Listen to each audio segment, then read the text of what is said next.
El miedo a la libertad. Sección 2. Esta es una obra del maestro Erich Fromm. Freud aceptaba la creencia tradicional en una dicotomía básica entre hombre y sociedad, así como la antigua doctrina de la maldad de la naturaleza humana. El hombre, según él, es un ser fundamentalmente antisocial. La sociedad debe domesticarlo, concederle unas cuantas satisfacciones directas de aquellos impulsos que, por ser biológicos, no pueden extirparse. Pero, en general, la sociedad debe purificar y moderar hábilmente los impulsos básicos del hombre. Como consecuencia de tal represión de los impulsos naturales por parte de la sociedad, ocurre algo milagroso. Los impulsos se transforman en tendencias que poseen un valor cultural y que por lo tanto llegan a constituir la base humana de la cultura. Freud eligió el término sublimación para señalar esta extraña transformación que conduce de la represión a la conducta civilizada. Si el volumen de la represión es mayor que la capacidad de sublimación, los individuos se tornan neuróticos y entonces se hace preciso conceder una merma en la represión. Generalmente existe una relación inversa entre la satisfacción de los impulsos humanos y la cultura. A mayor represión, mayor cultura y mayor peligro de trastornos neuróticos. La relación del individuo con la sociedad, en la teoría de Freud, es en esencia de carácter estático. El individuo permanece virtualmente el mismo y tan solo sufre cambios en la medida en que la sociedad ejerce una mayor presión sobre sus impulsos naturales, obligándolo así a una mayor sublimación, o bien le concede mayor satisfacción, sacrificando de este modo la cultura. La concepción freudiana de la naturaleza humana consistía, sobre todo, en un reflejo de los impulsos más importantes observables en el hombre moderno, análogos a los llamados instintos básicos que habían sido aceptados por los psicólogos anteriores. Para Freud, el individuo perteneciente a su cultura representa el hombre en general, y aquellas pasiones y angustias que son características del hombre en la sociedad moderna eran consideradas como fuerzas eternas, arraigadas en la constitución biológica humana. Si bien se podrían citar muchos casos en apoyo de nuestra interpretación, como por ejemplo la base social de la hostilidad que predomina hoy en el hombre moderno, el complejo de Edipo y el llamado complejo de castración en las mujeres, quiero limitarme a un solo caso que es especialmente importante, porque se refiere a toda la concepción del hombre como ser social. Freud estudia siempre al individuo en sus relaciones con los demás. Sin embargo, esas relaciones, tal como Freud las concibe, son similares a las de orden económico, características del individuo en una sociedad capitalista. Cada persona trabaja ante todo para sí misma, de un modo individualista, a su propio riesgo y no en cooperación con los demás. Pero el individuo no es un Robinson Crusoe, necesita de los otros, como clientes, como empleados, como patrones, debe comprar y vender, dar y tomar. El mercado, ya sea de bienes o de trabajo, regula tales relaciones. Así el individuo, solo y autosuficiente, entra en relaciones económicas con el prójimo, en tanto éste constituye un medio con vista a un fin, vender y comprar. El concepto freudiano de las relaciones humanas es esencialmente el mismo. El individuo aparece ya plenamente dotado con todos sus impulsos de carácter biológico que deben ser satisfechos. Con este fin, entra en relación con otros objetos. Así, los otros individuos constituyen siempre un medio para el fin propio, la satisfacción de tendencias que en sí mismas se originan en el individuo antes que éste tenga contactos con los demás. El campo de las relaciones humanas, en el sentido de Freud, es similar al mercado. Es un intercambio de satisfacciones de necesidades biológicas, en el cual la relación con los otros individuos es un medio para un fin y nunca un fin en sí mismo. Contrariamente al punto de vista de Freud, el análisis que se ofrece en este libro se funda sobre todo el supuesto de que el problema central de la psicología es el que se refiere al tipo específico de conexión del individuo con el mundo, y no el de la satisfacción o frustración de una u otra necesidad instintiva per se. Y además, sobre el otro supuesto de que la relación entre individuo y sociedad no es de carácter estático. No acontece como si tuviéramos, por un lado, al individuo dotado por la naturaleza de ciertos impulsos y por el otro a la sociedad que, como algo separado de él, satisface o frustra aquellas tendencias innatas. Aunque hay ciertas necesidades comunes a todos, tales como el hambre, la sed, el apetito sexual, aquellos impulsos que contribuyen a establecer las diferencias entre los caracteres de los hombres, como el amor, el odio, el deseo de poder y el anhelo de sumisión, el goce de los placeres sexuales y el miedo de este goce, todos ellos son resultantes del proceso social.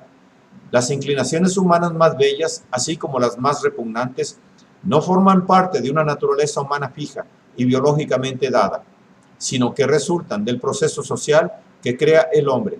En otras palabras, la sociedad no ejerce solamente una función de represión, aunque no deja de tenerla, sino que posee también una función creadora.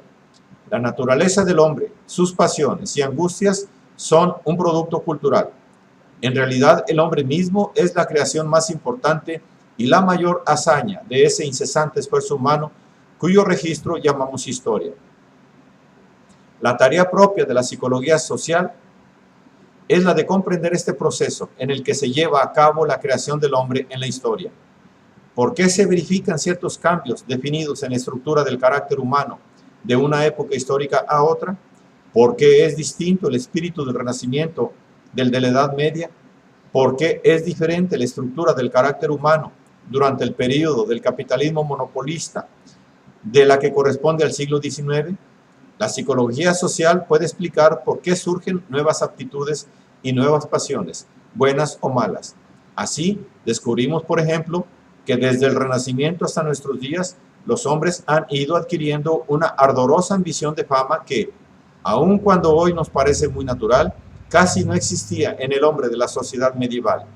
En el mismo periodo, los hombres desarrollaron un sentimiento de la belleza natural que antes no poseían. Aún más, en los países del norte de Europa, desde el siglo XVI en adelante, el individuo experimentó un obsesivo afán de trabajo del que habían carecido los hombres libres de periodos anteriores. Pero no solamente el hombre es producto de la historia, sino que también la historia es producto del hombre. La solución de esta contradicción aparente constituye el campo de la psicología social. Su tarea no es solamente la de mostrar cómo cambian y se desarrollan pasiones, deseos y angustias, en tanto constituyeron resultados del proceso social, sino también cómo las energías humanas, así modeladas en formas específicas, se tornan a su vez fuerzas productivas que forjan el proceso social. Así, por ejemplo, el ardiente deseo de fama y éxito y la tendencia compulsiva hacia el trabajo son fuerzas sin las cuales el capitalismo moderno no hubiera podido desarrollarse. Sin ellas y sin un cierto número de otras fuerzas humanas, el hombre hubiera carecido del impulso necesario para obrar de acuerdo con los requerimientos sociales y económicos del moderno sistema comercial e industrial. De todo lo dicho se sigue que el punto de vista sustentado en este libro difiere del de Freud, en tanto rechaza netamente su interpretación de la historia como el resultado de fuerzas psicológicas que, en sí mismas, no se hallan socialmente condicionadas. Con igual claridad, rechaza aquellas teorías que desprecian el papel del factor humano como uno de los elementos dinámicos del proceso social.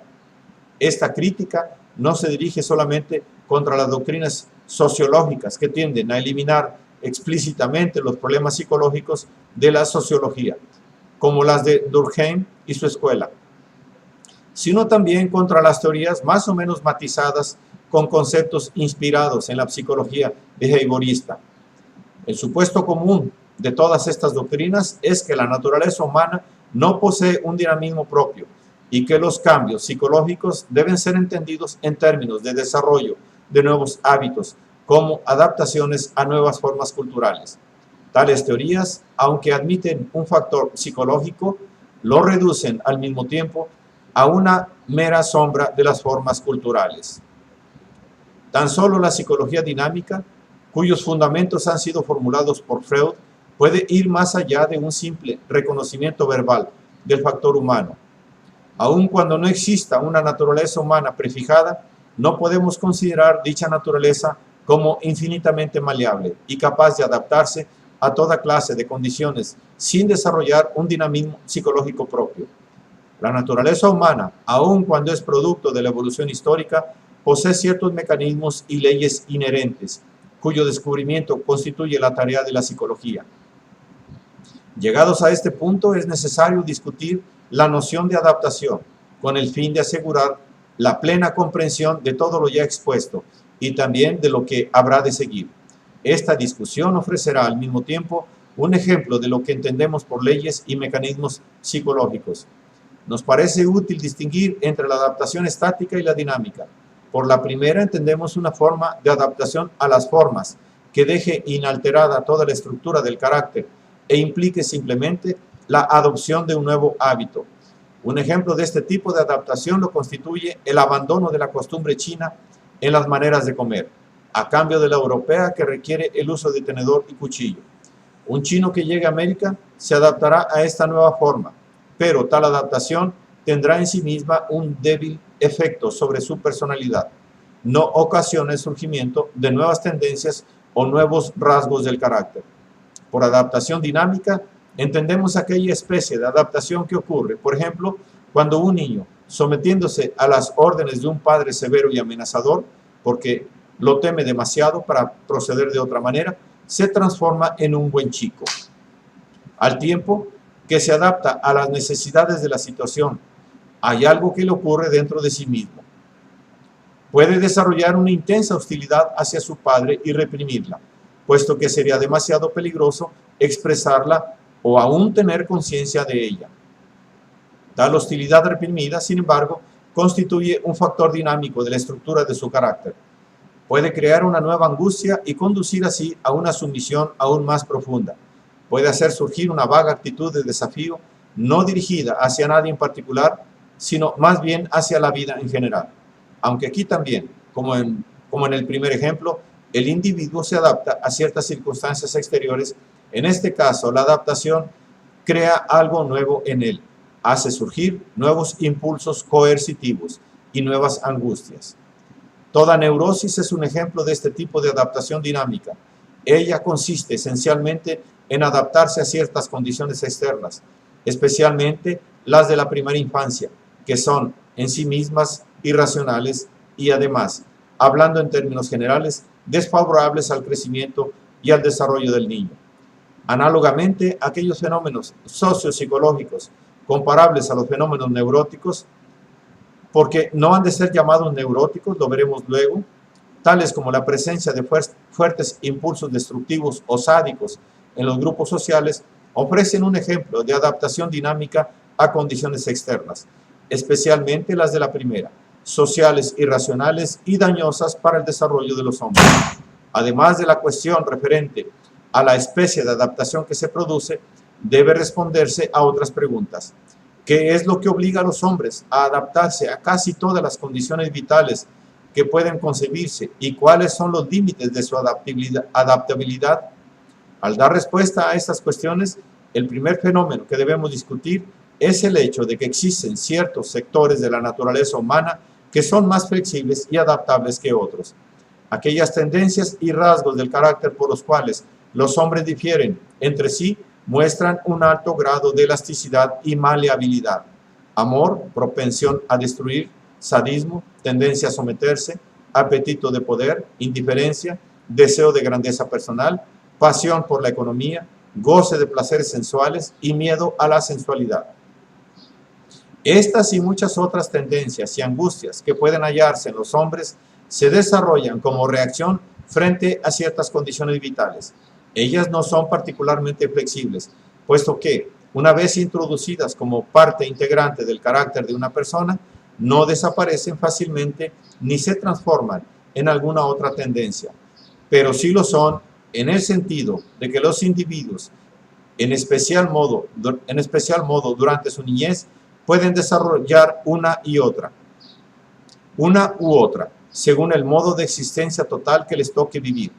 Ninguna de tales necesidades es fija y rígida, como ocurriría si se tratara de una parte innata de la naturaleza humana que se desarrolla y debe ser satisfecha en todas las circunstancias.